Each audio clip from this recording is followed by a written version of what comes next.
बहुत समय पहले राजा भोज उज्जैन के राज्य पर शासन करते थे। वे एक निष्पक्ष और उदार शासक थे। उनके राज्य की आम जनता अत्यंत खुशहाल और समृद्ध थी। राजा भोज अपने प्रजाजनों के बीच अत्यंत प्रसिद्ध थे। उनके राज्य में एक कुम्हारों का गांव था, जहां कुम्हार दिन रात काम करके मिट्टी के अद्भुत बर्तन बनाते थे। उनके द्वारा निर्मित बर्तन अत्यंत उल्लेखनीय और शहर विदेश में उनकी बड़ी मांग थी। इस प्रकार गांव के कुम्हार अमीर और समृद्ध थे। उस गांव में अन्य समुदाय भी रहता था, जैसे एक चरवाहा जिसका नाम बृजभान था। उसका पड़ोसी एक मोची था जिसका नाम चतुरी था। पहले दोनों बहुत अच्छे दोस्त हुआ करते थे। वे बिना सवाल किए एक दूसरे का समर्थन करते थे। लेकिन एक दिन दोनों के बीच अपनी अपनी झोपड़ियों के इर्द गिर्द घेरा बनाने को लेकर घमासान बहस हुई। इस घटना के बाद दोनों का एक दूसरे के प्रति मन खट्टा हो गया और दोनों विरोधी बन गए। वे एक दूसरे को देखना तक सहन नहीं कर पाते थे, खासकर चतुरी, जो बृजभान को अपमानित करने के मौके ढूंढता रहता था। वहीं बृजभान अपने काम से मतलब रखता था और चतुरी के बारे में बुरा नहीं सोचता था। बृजभान का एक पुत्र था जिसका नाम चंद्रभान था। अपने पिता की ही तरह चंद्रभान भी भेड़ बकरियों को प्रतिदिन चराने ले जाता था। वह सामान्य बालक प्रतीत होता था, हालांकि वह प्रतिभाशाली था। जिस भी समय वह झुंड को चराने लेके जाता, वह उन्हें आज़ाद कर देता और स्वयं किसी भी पेड़ के नीचे जाकर सो जाता। झुंड हरे घास की तलाश में यहाँ वहाँ चरती रहती। हालांकि जब चंद्रभान शाम के समय उठता और उन्हें बुलाता तो सभी भेड़ बकरियां उसके पास एकत्र हो जाती। यह देख कुछ लोग सोचते थे कि चंद्रभान के पास अद्भुत शक्तियां हैं, वहीं दूसरे लोग उसे आलसी और निकम्मा समझते थे। एक दिन चंद्रभान अपने झुंड को लेकर एक छोटी पहाड़ी के पास पहुंच गया। भेड़ बकरियों को चरने के लिए आज़ाद कर स्वयं हमेशा की तरह पेड़ के नीचे जाकर सो गया। जब देर रात उसकी आँख खुली तो उसने अपने अंदर कुछ असामान्य महसूस किया। उसने अन्य चरवाहों को बुलाया और ज़ोरदार आवाज़ में उनसे पूछा, तुम सब कहाँ थे? अन्य चरवाहे चंद्रभान को इतना अजीब बात करते देख हैरान हो गए। फिर चंद्रभान ने उनसे पूछा, इस राज्य का राजा कौन है? अन्य चरवाहे स्तब्ध रह गए। उन्होंने महसूस किया कि चंद्रभान कुछ बदला बदला सा लग रहा है। उनमें से एक ने उत्तर दिया, क्या तुम्हें नहीं पता कि राजा भोज हमारे राजा हैं? नाम सुनते ही चंद्रभान का चेहरा गुस्से से लाल हो गया। उसने तुरंत कहा कि वह राजा मूर्ख है, उसे न्याय करना नहीं आता। जाओ, तुम सब उसे पकड़कर मेरे पास ले आओ, मैं अभी उससे मिलना चाहता हूँ। चरवाहे यह सब सुनकर इतना डर गए कि वे उसके पास से भागने लगे। पर फिर भी चंद्रभान ने राजा भोज के लिए नकारात्मक और अपमानजनक बातें बोलनी जारी रखीं। फिर कुछ देर बाद जब उसने देखा कि कोई भी उसकी ओर नहीं मुड़ रहा है, तो वह पहाड़ी के नीचे उतर गया। पहाड़ी से उतरते ही वह एक सामान्य चरवाहे लड़के में बदल गया और उसने आवाज़ लगाकर भेड़ बकरियों को जमा किया और घर की तरफ लौट गया। अगले दिन गांव के लोग, जिन्होंने चंद्रभान के साथ रात में हुई विचित्र घटना सुनी, वे उसे देखने पहुंच गए। चंद्रभान ने उनसे पूछा, क्या बात है? किस कारण तुम सब एक साथ मेरी ओर देख रहे हो? तो एक व्यक्ति ने स्पष्ट रूप से उसे पूरी बीती घटना बताई। चंद्रभान यह सब सुनकर विश्वास नहीं कर पा रहा था। उसने सोचा कि वे लोग उसे बेवकूफ़ बनाने की कोशिश कर रहे हैं। कुछ समय में यह घटना पूरे गांव में फैल गई। जब चतुरी के कानों में यह बात पड़ी तब वह खुश हो गया कि आखिरकार उसे वह मौका मिल गया था जो वह इतने समय से ढूंढ रहा था, जिससे वह बृजभान को सबके सामने शर्मिंदा कर पाएगा। अगले दिन जब चंद्रभान भेड़ बकरियों को चराने के लिए निकला तो चतुरी भी उसके पीछे लग लिया। उसका पीछा करके चतुरी ने देखा कि पहाड़ के पास जाकर चंद्रभान ने झुंड को घास चरने के लिए छोड़ दिया और स्वयं पेड़ के नीचे जाकर सो गया। तब चतुरी उसी पेड़ के पीछे जाकर छुप गया और चंद्रभान के जागने का इंतज़ार करने लगा। 2 आदमियों की बहस के शोर से जब चंद्रभान की नींद खुली तो उसने उन दोनों आदमियों को बुलाया और उनसे उनके झगड़े की वजह पूछी। यह नज़ारा देखने के लिए अन्य लोग भी वहाँ इकट्ठा हो गए। उन्होंने चंद्रभान को बड़ी ही शांति से दोनों आदमियों की बात सुनते हुए देखा। फिर चंद्रभान ने बड़ी ही समझदारी से फैसला सुनाया जो दोनों लोगों को उचित लगा और मामला हल हो गया। चंद्रभान द्वारा किए गए न्याय को देखकर सभी लोग प्रसन्न हुए और उसकी प्रशंसा की। अगले दिन भी चंद्रभान ने 2 महिलाओं के बीच में हुए झगड़े को सुलझाया। यह सब देखकर चतुरी सोच में पड़ गया कि चंद्रभान तो एक साधारण चरवाहा बच्चा है, फिर कैसे उसने इतनी कुशलता से सभी मामलों को समझा और न्याय किया। समय के साथ चंद्रभान अपने गांव में बहुत प्रसिद्ध हो गया। लोग अपनी समस्याएं सुलझाने के लिए उसके पास आने लगे। चतुरी के तो कलेजे पर सांप ही लौट गया। वह चंद्रभान और बृजभान दोनों से ईर्ष्या करने लगा। मौका पाकर चतुरी ने राजा भोज के मंत्री को चंद्रभान के बारे में बताया।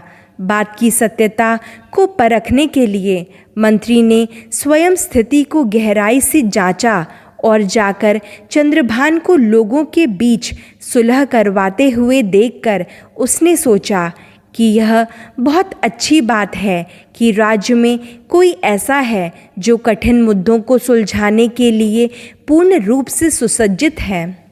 मंत्री चंद्रभान की प्रशंसा करने के लिए जब चतुरी के पास पहुंचा तो चतुरी ने अपनी चपलता से मंत्री को समझाया कि अगर चंद्रभान को न रोका गया तो निश्चित ही राजा की शान जनता के बीच कम हो जाएगी।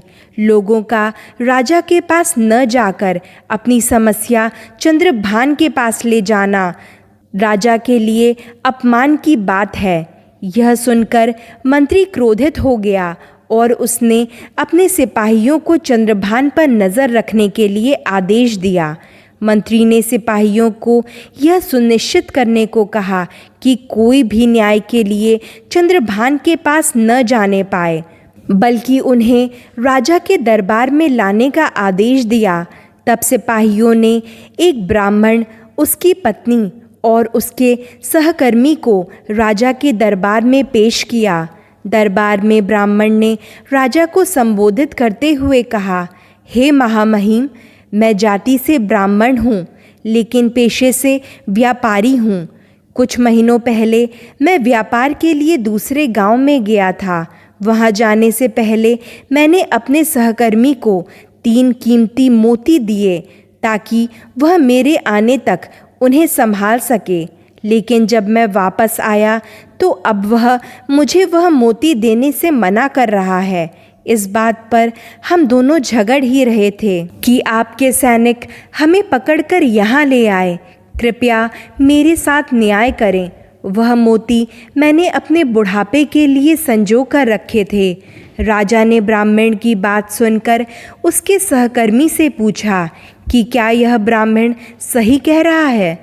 सहकर्मी ने उत्तर दिया, हे राजा, मैं इस बात को नहीं झुठलाता कि इन्होंने मुझे 3 मोती दिए थे संभालने के लिए और मुझसे कहा था कि उन मोतियों को मैं 4 से 5 महीनों के लिए अपने पास रख लूं, पर जब वे 6 महीने तक नहीं लौटे तो मैंने वह मोती उनकी पत्नी को लौटा दिए।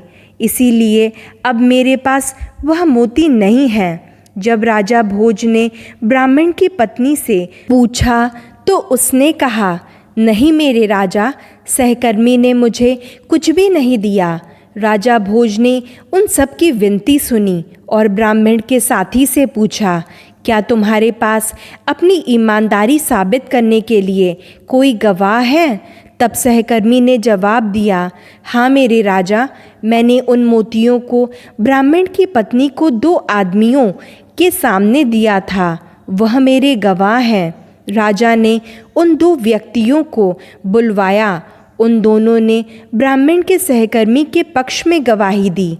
सबकी बात सुनने के बाद राजा भोज ने अपना निर्णय सुनाया और ब्राह्मण और उसकी पत्नी को दोषी करार दिया और उनके ऊपर अपने सहकर्मी पर झूठा आरोप लगाने के लिए जुर्माना लगाया। यह सुनकर ब्राह्मण और उसकी पत्नी रोने लगे और राजा से कहा, हे राजा, हम झूठ नहीं बोल रहे हैं, कृपया हम पर दया करें, मुझे अपनी बात को साबित करने का एक मौका और प्रदान करें। मुझे अपने मामले को चंद्रभान के पास ले जाने की आज्ञा दें, क्योंकि वह गांव में अपनी धर्मपरायणता के लिए प्रसिद्ध है। जब राजा भोज ने यह सुना तो उन्होंने बुरा नहीं माना और ब्राह्मण को अनुमति दे दी। वास्तव में राजा भी चंद्रभान की न्यायशीलता देखना चाहते थे। अगले दिन जब सब लोग पहाड़ी पर चंद्रभान के पास पहुँचे तो राजा भी वृक्ष के पीछे छिपकर पूरी कार्यवाही सुनने लगे। ब्राह्मण ने चंद्रभान के सामने अपनी बात रखी तो चंद्रभान ने हर इंसान की बात सुनी। चंद्रभान ने थोड़ी देर सोचा और उन 2 गवाहों को बुलाने का आदेश दिया। चंद्रभान ने पहले गवाह को अलग बुलाकर उससे पूछा कि क्या तुम मुझे यह बता सकते हो कि वह मोती कैसे दिखते थे? तो उसने बताया कि वे मोती नींबू की आकार के थे और नीला रंग था उनका।